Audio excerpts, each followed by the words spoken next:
खबर शामिल करते हैं खानपुर से, जहां रोज़ बरोज़ बढ़ती महंगाई ने गरीब आवाम की चीखें निकलवा दी। सब्जियों के रेट जो इस वक्त आसमान से बातें कर रहे हैं, सब्जी खाना भी गरीब की पहुंच से दूर हो गया।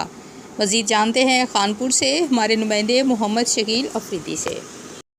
जी बिल्कुल, मैं इस वक्त मौजूद हूँ खानपुर में, जहाँ रोज़ बरोज़ बढ़ती हुई महंगाई ने आवाम की चीखें निकलवा दी हैं। सब्ज़ी के बढ़ते हुए रेट जो इस वक्त आसमान से बातें कर रहे हैं। 20 से 30 रुपए किलो मिलने वाला आलू जो इस वक्त 110 से 120 रुपए किलो में फ़रोख्त हो रहा है, जबकि 30 से 40 रुपए किलो मिलने वाला प्याज इस वक्त 140 से 200 रुपए किलो तक फ़रोख्त किया जा रहा है, जबकि 50 से 60 रुपए किलो मिलने वाला टमाटर इस वक्त 250 से 300 रुपए किलो फ़रोख्त किया जा रहा है। जबकि सब्ज़ी फ़रोशों का यही कहना है कि सब्ज़ी जो है मंडी से ही हमें महंगी दी जाती है और इंतज़ामिया जो है सिर्फ सब्ज़ी फ़रोशों के ख़िलाफ़ एक्शन ले रही है, जबकि इंतज़ामिया को चाहिए कि वो बड़े बड़े डीलरों के ख़िलाफ़ एक्शन ले, ताकि सब्ज़ी फ़रोश को सब्ज़ी मंडी से ही सब्ज़ी सस्ती दी जाए, ताकि सब्ज़ी फ़रोश जो है वो आवाम को सस्ती सब्ज़ी फ़रोख्त करे।